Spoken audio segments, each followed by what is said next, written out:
மாண்புமிகு அண்ணன் கழகத்துடைய பொதுச் செயலாளர், மாண்புமிகு கழகத்துடைய பொதுச் செயலாளர் மக்களை காப்போம் தமிழகத்தை மீட்போம் என்று இப்பொழுது எழுச்சி உரையாற்றுவார்கள்.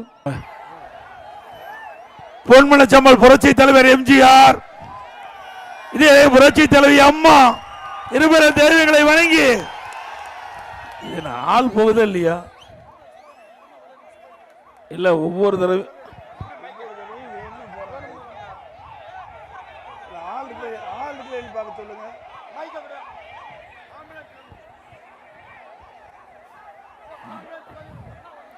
முத ஆள் இருக்குது இல்லையா பாருங்க, நிறுத்தி பார்க்க சொல்லுங்க.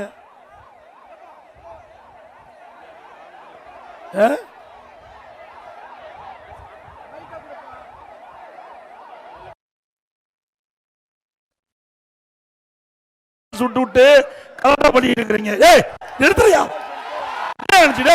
அடிக்காத. ஒவ்வொரு முறையும் ஆள் இல்லாத ஆம்புலன்ஸ் ஈக்கிட்டு தம்பி கம்பெண்டு போங்க.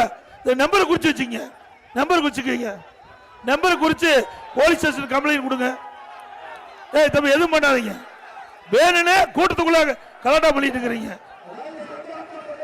போங்க போ போ போ. ஒவ்வொரு முறையும் நான் பொதுக்கூட்டம் போடும்போது ஆம்புலன்ஸ் விடுறது.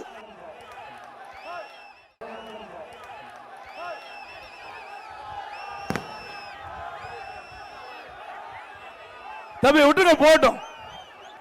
இந்த டிரைவர் இதெல்லாம் குறிச்சு வச்சுக்க, நம்பர் குறிச்சு வச்சுக்க, யாரும் அப்புறம் பேசிக்கலாம்.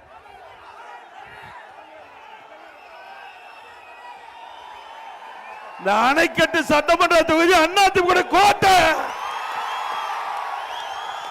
இது மாதிரி 1000 ஆம்புலன்ஸ் விட்டாலும் மக்கள் மனதை மாற்ற முடியாது. நான் ஒவ்வொரு கூட்டத்திலையும் பாக்குறேன், கிட்டத்தட்ட ஒரு 20-30 கூட்டத்தில் இது மாதிரி ஆம்புலன்ஸ் விடுறது, வேணா கூட்டத்தில் கலாட்டா பண்றது. வெறும் ஆம்புலன்ஸ்ல யாருமே போகல, நோயாளியே போக கிடையாது, அங்க வலி இருக்குது. நான் ஆரம்பத்திலிருந்து இது கிட்டத்தட்ட ஒரு 30 கூட்டத்தில் பார்த்திருக்கிறேன் இதே மாதிரி ஆம்புலன்ஸ் கூட்டத்துக்குள்ள விடுறது. ஆக இந்த அரசுக்கு எச்சரிக்கையா விடுறோம், அடுத்த இருக்க ஆம்புலன்ஸ் வந்தா ஆம்புலன்ஸ் பேஷண்ட் ஏத்திட்டு போற மாதிரி தான் இருக்கும். என்ன அசிங்கமா இல்ல? ஒரு பெரிய பிரதான எதிர்க்கட்சியுடைய கூட்டம் நடக்குது, ஒரு அரசாங்கம் எப்படி பாதுகாப்பு கொடுக்கணும்? ஆக இதெல்லாம் காவல்துறை சகித நடவடிக்கை எடுக்கணும். சட்டப்படி நாளைக்கு புகார் கொடுங்க, காவல் நிலையத்தில் புகார் எடுத்து நடவடிக்கை எடுக்கணும்.